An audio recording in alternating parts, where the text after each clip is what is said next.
menjelaskan materi kami yaitu yang berjudul upaya hukum dalam petun dan eksekusi putusan petun. Di sini kami beranggotakan 3 orang. Yang pertama saya sendiri, Hesirata Murni, teman saya Gladys Citra, saya Heni Nabila.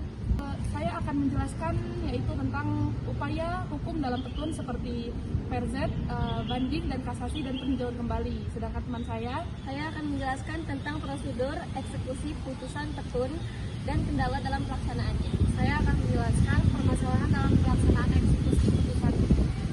Untuk materi selanjutnya, mari kita saksikan video penjelasan berikut ini. Ada beberapa upaya hukum yang dapat ditempuh oleh para pihak dalam menyelesaikan sengketa tata usaha negara, baik terhadap putusan pengadilan yang belum mempunyai kekuatan hukum tetap maupun putusan pengadilan yang telah mempunyai kekuatan hukum tetap. Putusan pengadilan yang belum mempunyai kekuatan hukum tetap diantaranya adalah perlawanan atau perzet, banding, dan kasasi, yang dikenal dengan sebutan atau istilah upaya hukum biasa. Nah, sedangkan putusan pengadilan yang telah mempunyai kekuatan hukum tetap adalah peninjauan kembali atau requisipil, dikenal dengan istilah upaya hukum luar biasa atau istimewa. Yang pertama, perlawanan atau perzet. Perlawanan atau perzet merupakan upaya hukum terhadap penetapan yang diputuskan oleh ketua pengadilan dalam rapat permusyawaratan atau prosedur dismisal. Perlawanan yang diajukan oleh penggugat terhadap penetapan dismisal tersebut pada dasarnya membantah alasan-alasan yang digunakan oleh ketua pengadilan sebagaimana yang tertuang dalam pasal 62 ayat 1 huruf A, B, C, D, dan E Undang-Undang Pengadilan Tata Usaha Negara. Nah, sedangkan tenggang waktu untuk mengajukan gugatan menurut pasal 62 ayat 3 Undang-Undang PTUN adalah 14 hari setelah penetapan tersebut dikeluarkan oleh ketua pengadilan. Kemudian yang kedua ada banding. Dalam pasal 122 Undang-Undang PTUN disebutkan bahwa terhadap putusan petun dapat dimintakan pemeriksaan banding oleh penggugat atau tergugat kepada Pengadilan Tinggi Tata Usaha Negara atau PTTUN. Nah, pasal ini memberikan keadilan yang sama kepada kedua belah pihak, baik pihak penggugat maupun pihak tergugat. Jadi, baik kedua belah pihak itu bisa mengajukan banding, tidak hanya pihak penggugat ataupun sebaliknya pihak tergugat saja. Nah, sedangkan tenggang waktu mengajukan upaya hukum banding adalah 14 hari setelah putusan pengadilan itu diberitahukan kepadanya secara sah. Nah, dalam pasal 123 ayat 1 Undang-Undang PTUN disebutkan bahwa permohonan pemeriksaan banding diajukan secara tertulis oleh pemohon atau kuasanya yang khusus dikuasakan untuk itu kepada petun yang menjatuhkan putusan tersebut dalam tenggang waktu 14 hari setelah putusan pengadilan itu diberitahukan kepadanya secara sah. Terakhir, upaya hukum yang dapat ditempuh dalam upaya hukum biasa adalah kasasi. Mengenai upaya hukum kasasi diatur dalam pasal 131 Undang-Undang Petun yang menyebutkan bahwa 1. Terhadap putusan tingkat terakhir pengadilan dapat dimintakan pemeriksaan kepada Mahkamah Agung atau MA. 2.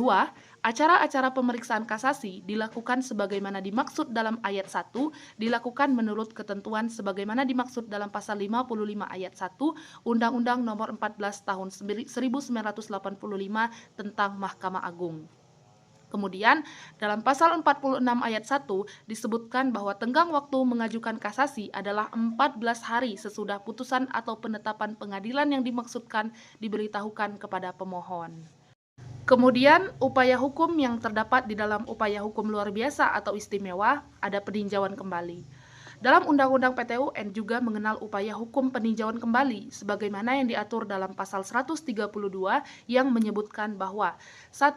Terhadap putusan pengadilan yang telah memperoleh kekuatan hukum tetap dapat diajukan permohonan peninjauan kembali kepada Mahkamah Agung. 2. Acara peninjauan kembali sebagaimana dimaksud dalam ayat 1 dilakukan menurut ketentuan sebagaimana dimaksud dalam pasal 77 ayat 1 Undang-Undang Nomor 14 Tahun 1985 tentang Mahkamah Agung. Upaya hukum yang terakhir adalah kasasi demi kepentingan hukum. Nah, kasasi demi kepentingan hukum ini yang dapat mengajukan pemeriksaan kasasi demi kepentingan hukum hanya Jaksa Agung karena jabatannya saja. Dengan demikian, penggugat atau tergugat tidak mempunyai hak untuk mengajukan pemeriksaan kasasi demi kepentingan hukum.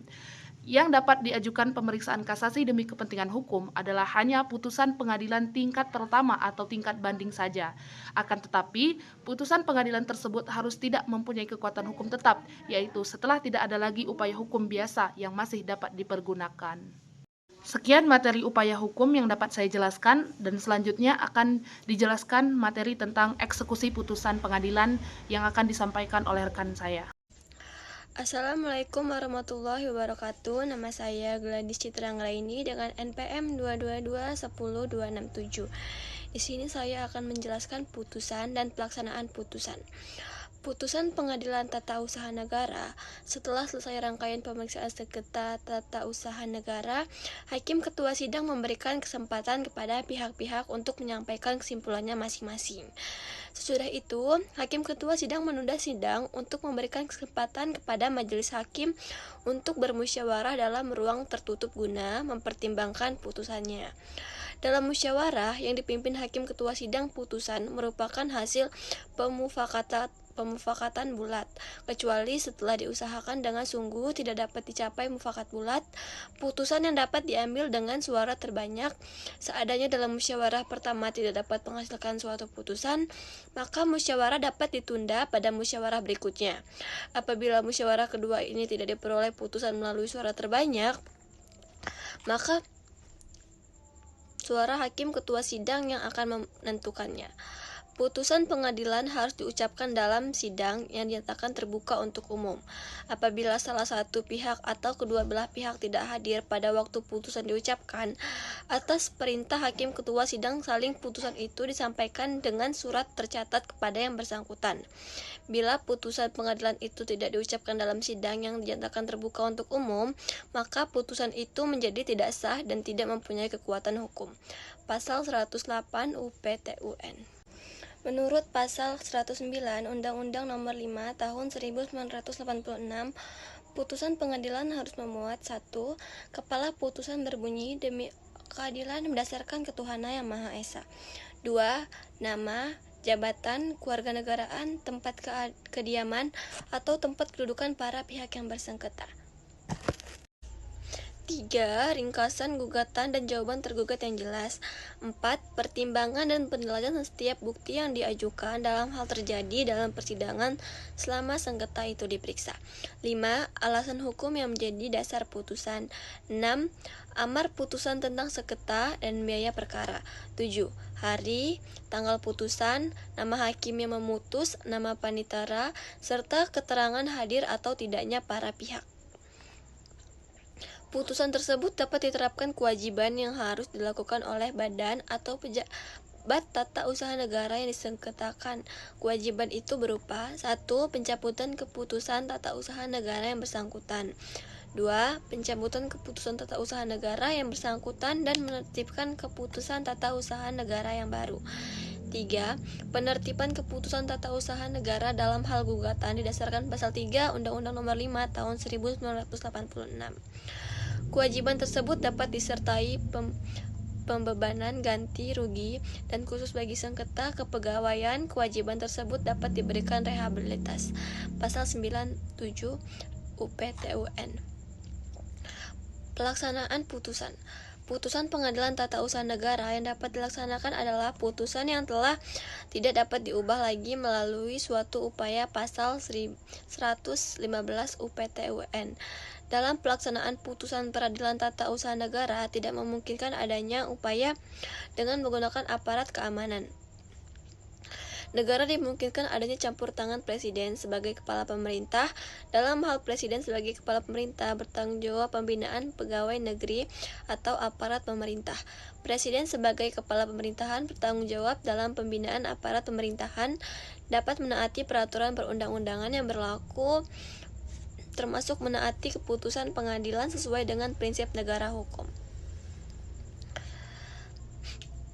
Kepada tergugat, dalam hal ini ada badan atau pejabat tata usaha negara untuk melaksanakan suatu kewajiban yang berupa 1. pencabutan keputusan tata usaha negara yang bersangkutan. 2. Pencabutan keputusan tata usaha negara yang bersangkutan dan menertibkan keputusan. 3. Penertiban keputusan tata usaha negara dalam hal gugatan didasarkan pasal 3 Undang-Undang Nomor 5 Tahun 1986. 4. Pembayaran ganti rugi. 5. Memberikan rehabilitas. Berhubung tergugat yang dihukum untuk melaksanakan kewajiban tersebut adalah pejabat, maka keberhasilan dalam pelaksanaan putusan peradilan tata usaha negara tersebut sangat bergantung pada wibawa pengadilan tata usaha negara. Sekian yang saya sampaikan, selanjutnya akan dibacakan oleh teman saya. C. Ganti rugi. Dalam hal putusan pengadilan berisi kewajiban membayar ganti rugi 3 hari sesudah putusan memperoleh kekuatan hukum tetap. Salinan putusan tersebut dikirimkan kepada tergugat dan penggugat. Dalam waktu yang sama, salinan putusan tersebut juga dikirimkan kepada badan atau pejabat tata usaha negara yang dibebani kewajiban membayar ganti rugi tersebut.